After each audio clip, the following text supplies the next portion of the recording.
Paste আছে এটা, এটার মধ্যে ধনেপাতা, লঙ্কা আর পেঁয়াজ।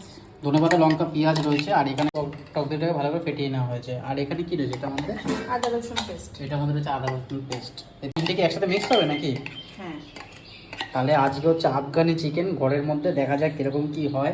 রসুন পেস্টটা কিন্তু 1 চামচ দিয়ে এটা ওকে মিক্স করে নেওয়া হবে। এই টোটাল মিক্সটা কিনে আমি এখন লস্যির মতো খেয়ে নেবো। আর এখানে আমাদের রয়েছে প্রায় 600 গ্রাম চিকেন। এখানে কিন্তু 2 পিস লেগ রয়েছে আর বাকি কিন্তু কাটা রয়েছে। সবই কিন্তু এখানে বোনের পিস রয়েছে, ম্যারিনেট করা হবে। দেখো, দেখে মনে হচ্ছে যে সেই খাওয়া দাওয়া হবে। দিচ্ছি লাল শাকটাও কিন্তু এটা কুচিয়ে বানানো হবে।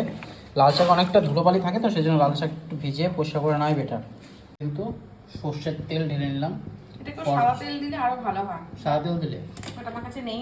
সাদা তেল আমাদের নেই এখন, সেজন্য ফরচুনের সর্ষের তেল দিয়ে কিন্তু এটা এখন বানানো হবে। তেল হচ্ছে দেবেন এখন?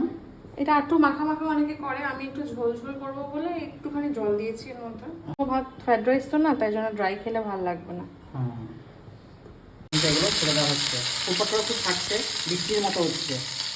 তো এখন কি ফ্রাই করে নেওয়া হবে নাকি? এরকম ফ্রাই করে রাখা হয়েছে। এটা লেগ পিসটা দেখো কত সুন্দরভাবে ফ্রাই হয়েছে, সেই লাগছে। সব গরম, এটা কিন্তু বারবিকিউ করা হয়ে গেছে চিকেনের পিসগুলো। এবার কড়াইটা জাস্ট গরম করা হচ্ছে। কড়াইয়ের মধ্যে কিন্তু এখন বাটার দিয়ে দেওয়া হবে, তাই তো?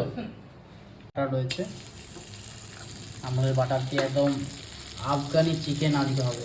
পোলাওটা খালি হবে না, আফগানি চিকেন হবে। এবার কিন্তু এর মধ্যে আদা রসুনের পেস্টটা যাবে, তাই তো?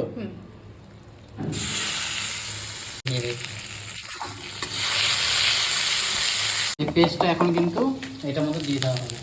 এটা কিন্তু আদা রসুনটা অনেকটা হালকা ফ্রাই করা হয়ে গেছে, হালকা ফ্রাই হয়ে গেছে। এর মধ্যে কিন্তু এই পেস্টটা চলে যাবে।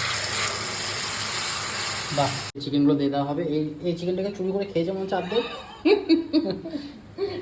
চিকেনটা দিয়ে দেওয়া হচ্ছে, আমি ভাগ পেলাম না, এ পক করে চুরি করে খেয়ে নিয়েছে না। অসাধারণ অসাধারণ একটা ফ্লেভার আসছে, খেলে বোঝা যাবে কীরকম কী হচ্ছে। অসাধারণ টেস্ট হবে, অসাধারণ টেস্ট। এটার মধ্যে কিন্তু নুন দেওয়া হয়ে গেছে। এবার কিন্তু এটার মধ্যে কসুরি মেথি দেওয়া হবে। এভারেস্টের কসুরি মেথি আমরা কিন্তু ইউজ করছি এখানে। এই যে কসুরি মেথি, অনেকে এটা এমনি দিয়ে দেয়, বাট আমি এটা গুঁড়ো গুঁড়ো করে দিয়ে দেওয়া ভালো, সাধারণ হবেই। দেখো উপর থেকে অলরেডি তেল ছাড়া কিন্তু শুরু হয়ে গেছে। কিন্তু হয়ে গেছে আমাদের এই আফগানি চিকেন। দেখো টেম্পটিং কালার একটা, কত সুন্দর এসেছে কালারটা। আর চিকেনটা জাস্ট যদি দেখাই একবার, ওহ গরম একদম। এটা কিন্তু সত্যি নান পরোটার সাথে কিন্তু আরও বেশি ভালো লাগবে। রাইস